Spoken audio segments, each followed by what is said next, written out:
हाफिज के बाद काजी आ गया है और नवाज की भी वतन वापसी की तैयारियां शुरू हैं। आर्मी चीफ के बाद काजी फायज ईसा ने भी अपने कायदे मनसबी का हलफ उठा लिया है। काजी फायज ईसा पाकिस्तान के चीफ जस्टिस पाकिस्तान मुकर्रर हो गए हैं। अस्सलामुअलैकुम, आप देख रहे हैं इमरान न्यूज़ और मैं हूं मोहम्मद जुनेद सरवर। आज हम आपको बताएंगे कि जनाब हाफिज के बाद काजी आ गया है और नवाज की भी वतन वापसी की तैयारियां शुरू हैं। और सबसे पहले हम आपको बताते हैं कि जनाब हाफिज आर्मी चीफ के बाद काजी फायज ईसा ने भी अपने कायदे मनसबी का हलफ उठा लिया है। काजी फायज ईसा पाकिस्तान के चीफ जस्टिस पाकिस्तान मुकर्रर हो गए हैं। जिन 5 लोगों ने काजी फायज ईसा के खिलाफ साजिश की थी ना, बंदयाल, आरफ अलवी, इमरान, बाजवा, फैज, आज वो ही नहीं है सियासत की इस दौड़ में, पाकिस्तान की सियासत में। लेकिन काजी आज भी पाकिस्तान की सियासत का एक अहम हिस्सा बन चुका है। काजी फायज ईसा ने कल अपने कायदे मनसबी का हलफ उठाया। आज वो प्रैक्टिस एंड प्रोसीजर बिल की समाअत कर रहे हैं। समाअत कुछ दबंग अंदाज में कर रहे हैं जनाब। पहले ही दिन फुल कोर्ट 15 जजेस इस केस की समाअत कर रहे हैं, जिसकी सरबराही जस्टिस काजी फायज ईसा खुद कर रहे हैं।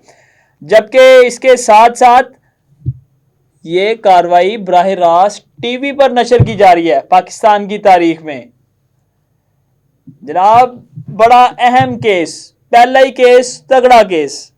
इसकी मुखालफत की थी बंदयाल ने, लेकिन साथ ही इस पर दोबारा समाअत कर रहे हैं काजी फायज ईसा। आपको बताते हैं कि इस समाअत के दौरान अहम रिमार्क्स भी दिए गए। जनाब काजी फायज ईसा ने कहा, आइन और आज़ाद अदलिया से नहीं, आइन आज़ाद अदलिया से नहीं, बल्कि अल्लाह ताला के बाबरकत नाम से शुरू होती है। आप चीफ जस्टिस को मुकम्मल इख्तियार बनाना चाहते हैं, आप चीफ जस्टिस को मुकम्मल बाइख्तियार बनाना चाहते हैं, मगर मुझे ऐसी पावर नहीं चाहिए। जनाब काजी फायज ईसा ने अपने केस के दौरान एक अहम रिमार्क्स दिए कि आप लोग चाहते हैं ना कि मैं अकेला ही फैसला करूं कि ये मेरे साथ बेंच में शरीक होगा, ये जज शरीक होगा। नहीं, मैं चाहता हूं जो मोस्ट सीनियर 3 जजेस हैं वो इसका फैसला करें कि कौन कौन बेंच में बैठेगा, कौन कौन नहीं। जनाब उनका कहना था कि अब वन मैन शो नहीं चलेगा। 3 सीनियर वकला फैसला करेंगे कि कौन कौन इस बेंच का हिस्सा होगा। जबकि जस्टिस अतर मनुल्लाह ने अपने रिमार्क्स में कहा कि कानून के मुताबिक पार्लिमान के पास हमारी जजमेंट को गैर मौसर करने का इख्तियार मौजूद है। ये एक अहम रिमार्क्स दिए जस्टिस अतर मनुल्लाह ने। आपको मजीद बताते हैं कि जस्टिस मंसूर अली शाह ने अहम रिमार्क्स दिए। उन्होंने कहा कि दूसरे मुल्कों में सिर्फ चीफ जस्टिस बेंच नहीं बनाता, बल्कि अदालती साल शुरू होने से पहले फुल कोर्ट बैठता है और बैलेट बेंच बनते हैं, और चीफ जस्टिस को यह इख्तियार नहीं होता कि वो फलां चीफ को, फलां जस्टिस को अपने साथ बेंच में हिस्सा बनाए और अपनी मर्जी के फैसले दे। ये अहम रिमार्क्स दिए जस्टिस मंसूर अली शाह ने। जबकि काजी फायज ईसा ने भी अहम रिमार्क्स दिए। उन्होंने कहा कि यहां लंबी लंबी बहस की जा रही है, दूसरी तरफ 57,000 केसेस जेरे इल्तवा पड़े हैं। अगर पार्लिमान ने कोई कानून बनाया है तो बुनियादी हकूक पर फोकस करें। काजी फायज ईसा ने ये अपने अहम रिमार्क्स दिए कि यहां लंबी लंबी बहसें जा रही हैं, लेकिन जो 57,000 केसेस पड़े हैं उनकी तरफ किसी का ख्याल नहीं। तो आज सुबह से लेकर अब तक समाअत जारी है और अहम समाअत है। ये फैसला करेगा कि पाकिस्तान की आईनी तारीख किस तरफ जा रही है। काजी फायज ईसा ने एक और बात की कि बहुत से कानून मुझे पसंद नहीं, मगर मैंने आइन और कानून का हलफ उठाया है और आइन और कानून के मुताबिक ही फैसले करने हैं। इसलिए मैं चाहता हूं कि अकेला मैं नहीं बेंच बनाऊं, बल्कि मेरे साथ बाकी जजेस, सीनियर जजेस भी शरीक हों, जो फैसला करें कि कौन बेंच में बैठेगा, कौन नहीं।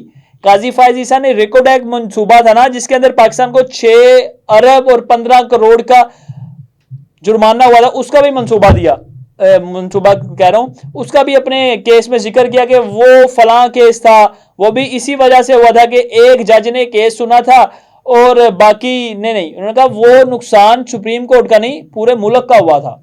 तो काजी फायज ईसा आज समाज में वक्तन फवक्तन ये रिमार्क्स देते रहे कि प्रैक्टिस एंड जो प्रोसीजर बिल है वो मंजूर होना चाहिए। उसके मुताबिक के एक नहीं 3 सीनियर मोस्ट जजेस फैसला करें कि कौन बेंच का हिस्सा होगा कौन नहीं। अपनी मर्जी के मुताबिक वन मैन शो नहीं चलेगा। ये एक अहम केस है जो सुबह से लेकर अब तक जारी है और हो सकता है आज नहीं तो कल इसका फैसला हो जाएगा। जबकि जनाब काजी फायज ईसा जब से आए हैं ना, कल से सोशल मीडिया के ऊपर एक अलग ही हवा चल रही है कि जनाब काजी आ गया है तो काजी छा गया है। एक सोशल मीडिया पे कंपेन चल रही है कि हाफज आया, हाफज ने जो स्मगलर थे उनके खिलाफ क्रैकडाउन किया है और मुल्क दोबारा से मस्बत हिम्मत की तरफ जाना शुरू हो गया है। तो एक ये, दूसरा ये चल रहा है कि काजी आ गया तो काजी छा गया है, तो काजी ने हुन किसी नू नहीं हो छड़ना। मतलब इंसाफ के पर फैसले होंगे, जो जिसकी गलती होगी उसको सज़ा मिलेगी। जबकि कुछ लोग ये चला रहे हैं कि काजी और हाफज तो आ गए हैं, अब बारी है नवाज की। जी जनाब, पाकिस्तान मुस्लिम लीग नून की जानिब से नवाज शरीफ की वतन वापसी के लिए तमाम तर तैयारियां शुरू कर दी गई हैं और अपने MNA MPS जो साबका हैं और टिकट होल्डर हैं, ख़वातीन हैं मखसूस, उन सबको ड्यूटियां साइन कर दी गई हैं मरियम नवाज और हमजा शहबाज की तरफ से कि भाईजान कायद का इस्तकबाल फकीदुल मिसाल होगा, किसी किस्म की कोई कोताही बर्दाश्त नहीं की जाएगी। अभी तक ज़राए से ये बात सामने आई है कि नवाज शरीफ जब 21 अक्टूबर को लाहौर आएंगे, लाहौर एयरपोर्ट के बाद मीनार पाकिस्तान पर जलसे का प्लान तैयार किया जा रहा है कि नवाज शरीफ वतन वापसी के बाद फ़ौरन दादा दरबार जाएंगे, दादा दरबार के बाद मीनार पाकिस्तान जलसे का इनकाद किया जाएगा, वहाँ पर तकरीर करेंगे। तो आज भी मरीम नवाज़ की ज़ेर सदारत अहम इजलास जारी है। मरीम नवाज़ कल भी इजलास किया, परसों भी किया, वो रोज़ इजलास कर रही हैं और अहम हदायत जारी कर रही हैं कि किस तरह से इस्तकबाल किया जाएगा। और ज़राए भी ये भी बता रहे हैं कि मरीम नवाज़ इस हफ़्ते लंदन रवाना हो जाएंगी और एक हफ़्ते का क़याम होगा मरीम नवाज़ के लंदन में और वो फिर वापस पाकिस्तान आ जाएंगी और वो ख़ुद नवाज शरीफ का इस्तकबाल करेंगी पाकिस्तान में। तो जनाब आपको एक अहम इंफॉर्मेशन बताते हैं कि नवाज शरीफ पाकिस्तान के लिए क्यों ज़रूरी है। जब नवाज शरीफ 1991 में वज़ीर-ए-आज़म बने थे ना, तो महंगाई की जो शरह थी वो 11% थी, जिसको नवाज शरीफ ने 1993 तक कम करके महंगाई की शरह को 9% पर ले आए थे। ठीक है, तो जब नवाज शरीफ दूसरी दफ़ा वज़ीर-ए-आज़म बने 1997 में, तो उस वक्त भी महंगाई की जो शरह थी वो 11% थी, जिसको नवाज शरीफ 1999 तक कम करके 4% तक ले आए थे। जनाब मतलब नवाज शरीफ ने अपने 2 साल के दौरान 60% से ज़ायद महंगाई को कम किया। पहले दौर में 11 से 9 पर लेकर आए, दूसरे दौर में 11 से 4 पर लेकर आए। जब नवाज शरीफ तीसरी मरतबा वज़ीर-ए-आज़म बने 2013 में, उस वक्त महंगाई की शरह थी 7%, जिसको नवाज शरीफ अपने दौर के इख्तिताम तक, जब तक वो वज़ीर-ए-आज़म रहे 2017 तक, वो 3% तक लेके आए थे। मतलब इन 13 से 17 तक 4 साल के दौरान नवाज शरीफ ने फिर 50% से ज़ायद महंगाई की जो शरह थी उसको कम किया और पाकिस्तान को एक खुशहाल पाकिस्तान बनाया था। ये मैं नहीं कह रहा, ये रिपोर्ट है, आप भी चेक कर सकते हैं। इसी वजह से मुझे लगता है कि एक मरतबा दोबारा नवाज शरीफ पाकिस्तान आए और पाकिस्तान की कमान संभालें।